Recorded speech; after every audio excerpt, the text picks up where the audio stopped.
پھر اعلیٰ حضرت لکھتے ہیں نا وہ سرورے کشور رسالت جو عرش پر جل بگر ہوئے تھے، نئے نرالے طرب کے ساما عرب کے مہمان کے لیے تھے، بہار ہے شادیاں مبارک چمن کو آبادیاں مبارک، ملک فلک اپنی اپنی لے میں یہ گھر انادل کا بولتے تھے، وہی ہے اول وہی ہے آخر وہی ہے ظاہر وہی ہے باطن، اسی کے جلوے اسی سے ملنے اسی سے اس کی طرف گئے تھے۔ مالک مولا اللہ تبارک و تعالیٰ نے اپنے پیارے حبیب کو یہ ایسا معجزہ عطا فرمایا ہے کہ اس سے پہلے کسی بھی نبی کو ایسا معجزہ عطا نہیں کیا گیا۔ اور میں آپ کو یہ بتاتا چلوں جو مسافت تھی، جو سفر تھا، جو سیر تھی، اللہ تبارک و تعالیٰ نے قرآن میں ارشاد فرمایا نا سبحان الذی اسریٰ بعبدہ لیلا من المسجد الحرام الی المسجد الاقصیٰ، پاک ہے وہ ذات جو لے گیا راتوں رات اپنے بندے کو مسجد حرام سے مسجد اقصیٰ کی طرف۔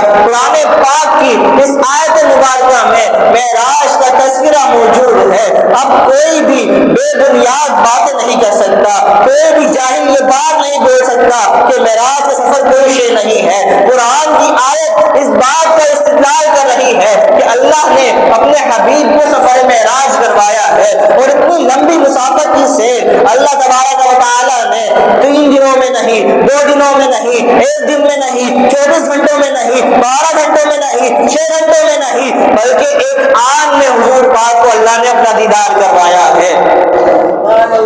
کتنی آن میں؟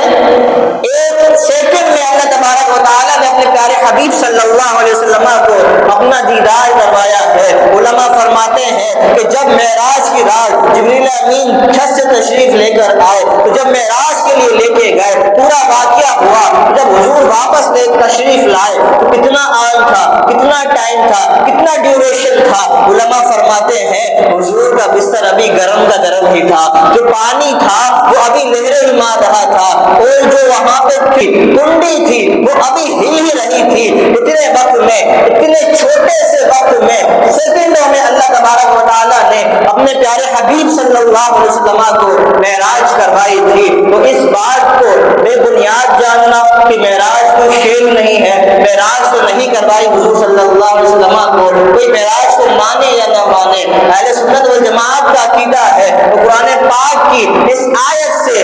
آتھینٹک آیت جو ہے، قرآن پاک کی کسی بھی حرف کا کوئی بندہ انکار نہیں کر سکتا ہے۔ قول محمد قول خدا، فرمان نہ بدلا جائے گا، ہے قول محمد قول خدا، فرمان نہ بدلا جائے گا، بدلے گا زمانہ لاکھ مگر قرآن نہ بدلا جائے گا۔ تو قرآن پاک کی جو آیت مبارکہ ہے اس سے معراج النبی صلی اللہ علیہ وسلم کا ثبوت ملتا ہے۔ پھر ایسا وقت بھی آتا ہے ایک عشق کی بات کر کے اپنے بیان کو ختام کی طرف لاتے ہیں۔ جب معراج کی رات نبی پاک صاحب دولات سیاح افلاک صلی اللہ علیہ وسلم سفر سیر کر رہے تھے، سفر معراج کر رہے تھے، سیر معراج کر رہے تھے، تو آپ جب مسجد حرام سے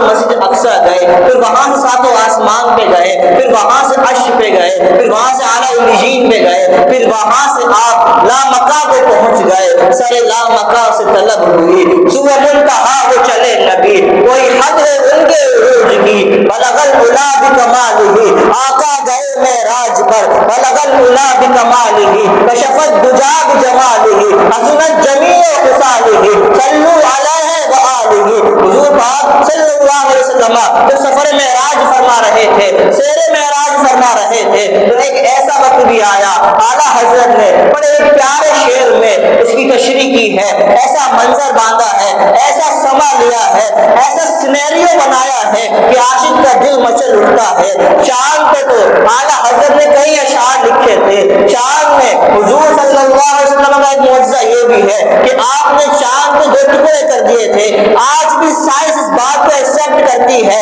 کہ چاند 2 حصوں میں ڈیوائڈ ہوا ہے۔ یہ ہمارے پیارے نبی صلی اللہ علیہ وسلم کا معجزہ تھا، ایک بچپن کا معجزہ تھا کہ چاند جھک جاتا جدھر انگلی اٹھاتے مہد میں، کیا ہی چلتا تھا اشاروں پر کھلونا نور کا۔ جب حضور جھولے میں ہوتے تھے تو حضور صلی اللہ علیہ وسلم چاند سے کھیلا کرتے تھے، کیا ہی چلتا تھا اشاروں پر کھلونا نور کا۔ ہے تو وہ چاند، ہے تو اللہ تبارک و تعالیٰ کی جو ہمارے دنیا میں بنائی گئی ایک چیز ہے، لیکن وہ حضور کا کھلونا ہے۔ حضور چاند سے کھیلا کرتے تھے، جب جھولے میں آپ علیہ اشارہ فرماتے تو جھولا سیدھی طرف جاتا تو چاند سیدھی طرف جاتا, جھولا الٹی طرف جاتا تو چاند الٹی طرف جاتا. تو شب معراج میں, سیر معراج میں بھی حضرت محمد مصطفیٰ صلی اللہ علیہ وسلم کی جب چاند سے گزر ہوا تو اعلیٰ حضرت چاند کو تنبیہ کہہ رہے ہیں. اعلیٰ حضرت رحمۃ اللہ تعالیٰ علیہ امام احمد رضا خان اپنے پورے اس ناطق دیوان جو قصیدہ معراج میں لکھا ہے, وہ سرور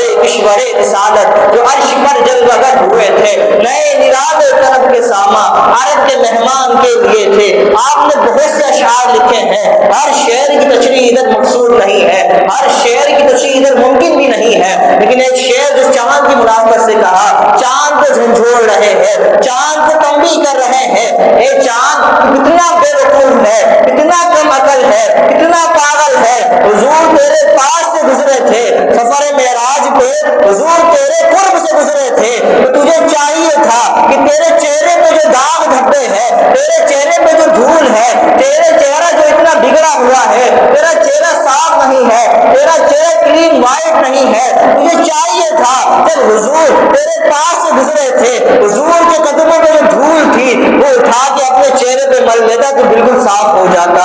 اعلیٰ حضرت چاند کو کہہ رہے ہیں, ستم کیا کیسی مت کٹی تھی کمر وہ خاک ان کے راہ گزر کی. ستم کیا